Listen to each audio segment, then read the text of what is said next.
Assalamualaikum warahmatullahi wabarakatuh. Saya Oktavia Dwi dengan NIM 21021010147, Program Studi Pendidikan Matematika Universitas Jember. Nah, dalam video ini, saya akan membuktikan teorema 12.1 geometri transformasi. Teoremanya berbunyi, hasil kali sebuah rotasi dan sebuah translasi adalah sebuah rotasi yang sudut rotasinya sama dengan sudut rotasi yang diketahui. Nah, dalam hal ini ada dua kasus. Untuk yang pertama, yaitu rotasi dengan titik pusat A sejauh θ dikali translasi atau geseran BC itu sama dengan rotasi dengan titik pusat E sejauh θ.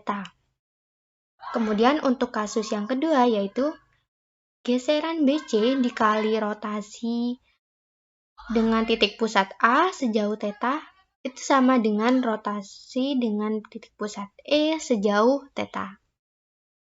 Nah, untuk membuktikan kasus yang pertama, kita perlu mengkonstruksi gambarnya terlebih dahulu.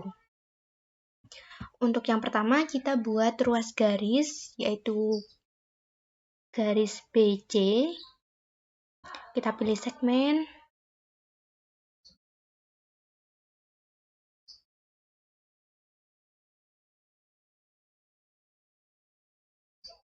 Nah, kemudian kita namai garisnya, kita namai titiknya itu titik BC.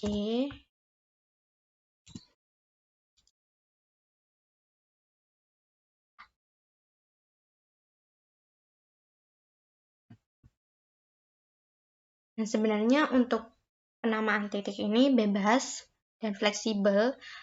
Kemudian setelah membuat garis BC ini, kita buat dua garis yang sejajar dan dia itu tegak lurus dengan garis BC ini. Kita namai garisnya itu garis S dan garis T. Kita buat segmen.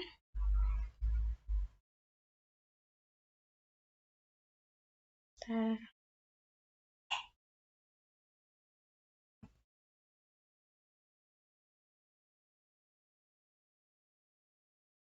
buat segmen.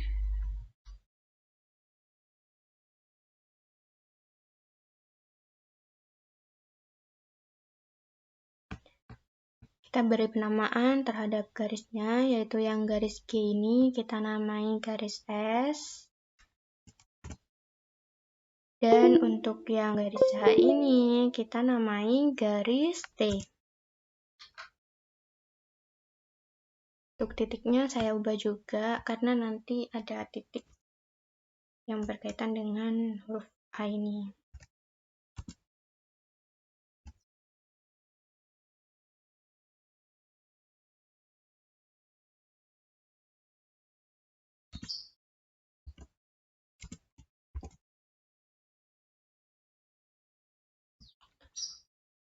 Nah, sudah dibuat.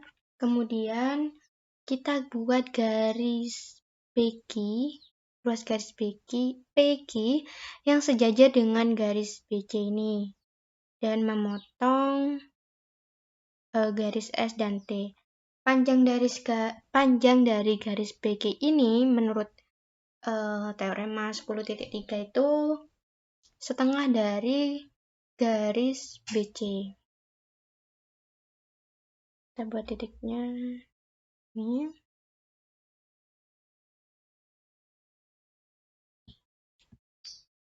Kita namai titiknya itu P untuk yang A dan yang E itu kita namai Q.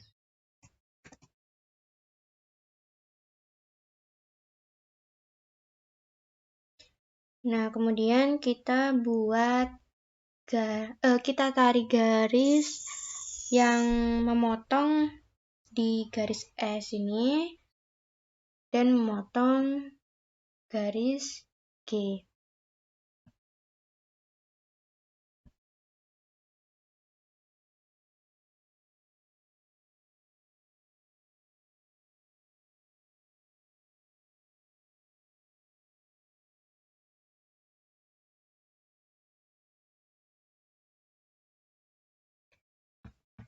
Untuk garisnya kita namai garis R.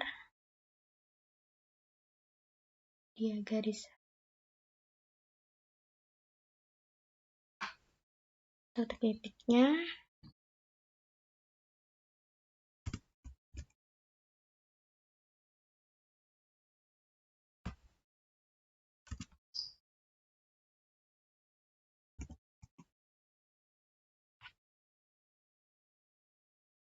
Nah, karena garis R dan garis S ini memotong di sini, kita namai titiknya itu sebagai titik A. Kita buat titik di sini. Nah, karena dia memotong, jadi dia warnanya abu-abu. Nah, titik ini di sini, antara garis R dan garis S ini ada sudut, dan besarnya itu menurut teorema 11.2 itu setengah theta. Selanjutnya, kita perpanjang garis R ini sehingga dia memotong di titik T.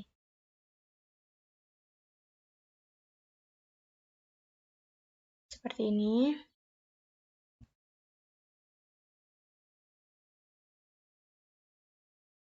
Perpotongan antara garis T dan garis R ini kita beri titik sebagai titik sudutnya itu kita namai ya E.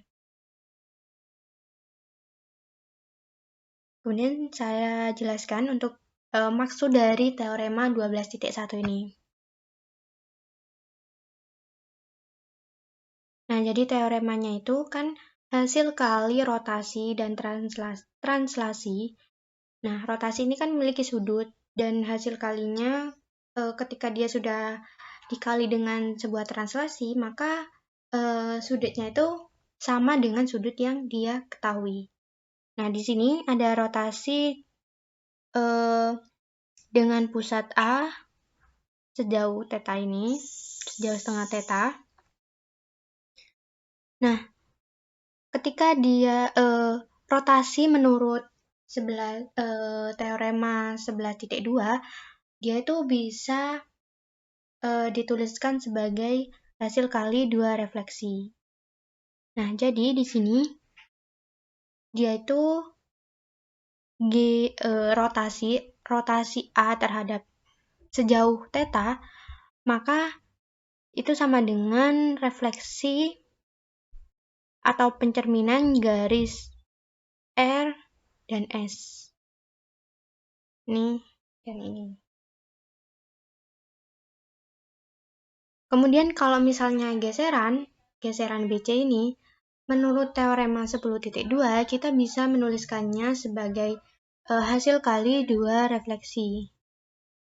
Nah, dia ini hasil kali pencerminan dari garis S dan garis T. Nah, sehingga kita bisa menuliskannya sebagai rotasi dengan titik pusat A sejauh theta dikali geseran BC. Nah, kenapa dalam penulisannya itu rotasi itu ditaruh belakang gitu? Karena dari ketentuannya, ini kita bacanya itu, kita mengerjakannya itu dari belakang dulu, yaitu kita kerjakan rotasi dulu, kemudian geserannya selanjutnya itu geseran. Tapi penulisannya itu GBC RA theta. Nah, ketika kita kalikan antara rotasi dan translasi ini, rotasi dari titik pusat A sejauh theta, itu kan pencerminan terhadap garis R dan garis S. Kita bisa menulisannya MS, MR. Kemudian kalau misalnya geseran BC, kita bisa menuliskannya dia sebagai pencerminan, hasil kali dua pencerminan, yaitu pencerminan terhadap garis S dan garis T. Nah, sehingga GBC sama dengan MT, MS. Kemudian ketika kita kalikan GBC dikali RA theta, maka itu hasilnya MTMS. Kita kalikan dengan hasil dari rotasi tadi, yaitu MR, karena pencerminan dari garis yang sama itu adalah identitas, maka hasil akhirnya itu MT/MR, di mana pencerminan garis R dan garis T ini menghasilkan rotasi dengan titik pusat E sejauh setengah theta. Nah, dari sini kita ketahui bahwa sudut dari A dan E ini kongruen atau sama karena mereka itu sahadap. Sudut sahadap itu besarnya itu sama atau kongruen. Sehingga terbukti bahwa hasil kali sebuah rotasi dan sebuah translasi, yaitu sebuah rotasi yang sudut rotasinya itu sama dengan sudut rotasi yang diketahui. Tadi kita mengetahui bahwa ini setengah theta, maka hasil dari perkalian rotasi dan translasi itu, ini di titik ini, sudutnya itu sama juga setengah theta karena mereka itu sehadap.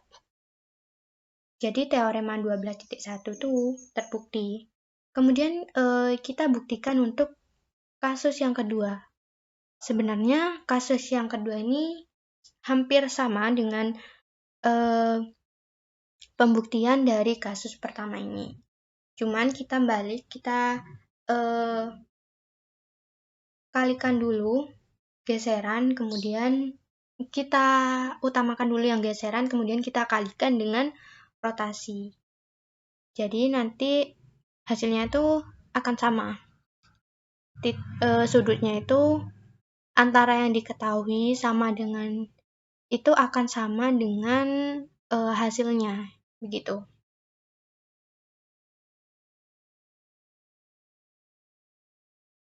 Nah, ini untuk kasus yang kedua. Di sini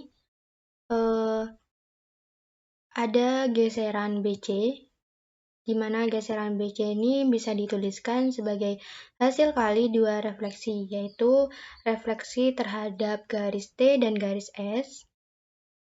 Garis T dan garis S. Nah, kemudian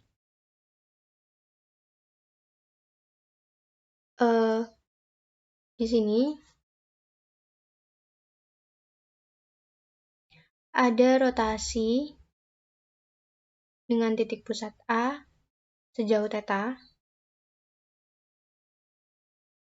dan rotasi ini bisa dituliskan sebagai hasil kali dua refleksi, yaitu refleksi terhadap garis S dan garis R.